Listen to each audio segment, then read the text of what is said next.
The Leader of the Opposition. My question's to the Prime Minister. Today, the former Prime Minister has shirt-fronted the current Prime Minister over his lack of economic leadership.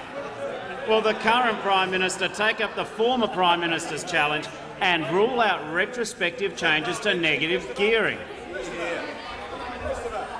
Members on my right, the member for Herbert.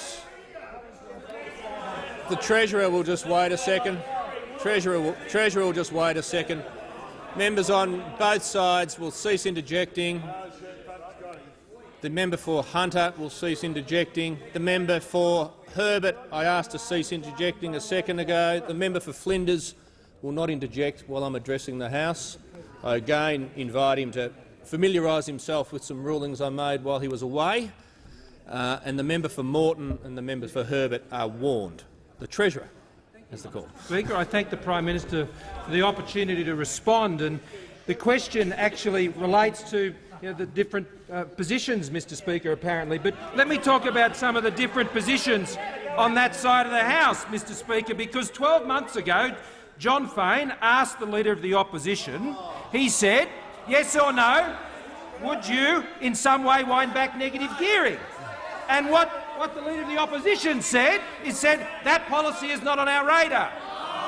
And then 9 months ago, Mr Speaker, he was asked the same question, and he said negative gearing changes are not the focus of the Labor Party. He said, again 9 months ago, we have said all matters need to be on the table for discussion, but it's not our focus or on our radar to scrap negative gearing, Mr Speaker. Now, that's fair enough. That's what he said 12 months ago, and that was apparently the position of the opposition on negative gearing.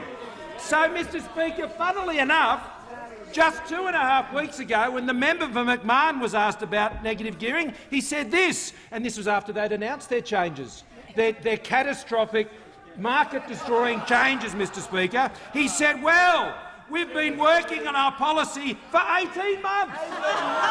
18 months! He forgot to tell the Leader of the Opposition, Mr Speaker.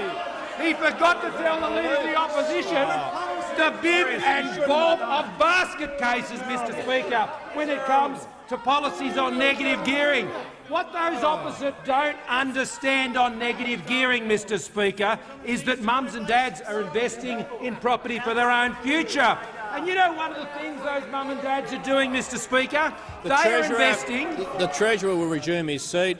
Just before I hear the member for Griffith on a point of order, the interlude gives me the opportunity to warn the member for Sydney and the member for Jagga Jagga.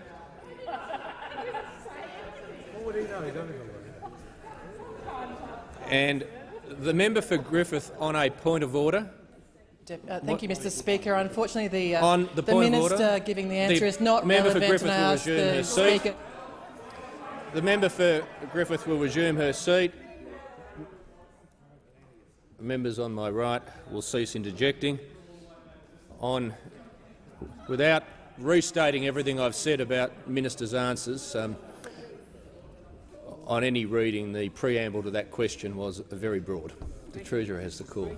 And it would seem, of course, the Leader of the Opposition is on a need-to-know basis when it comes to their policy, Mr Speaker. But I can't call them policies, Mr Speaker, because all they're announcing is higher taxes.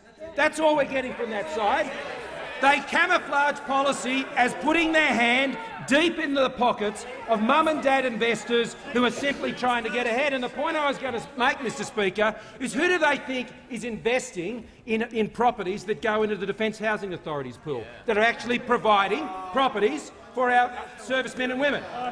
Mums and dads investing in negative gearing. Mr Speaker, private investors account for 70% of the properties in the DHA housing pool, Mr Speaker. But interestingly, over 3,000 defence men and women, Mr Speaker, are those who are investing in negative gearing, and they have an average net rental loss of some $9,300, Mr Speaker. Now, those opposite may want to think they're the problem. But on this side, Mr Speaker, we know that they're the ones who are supporting the successful transition in our economy that this side of the House knows how to manage.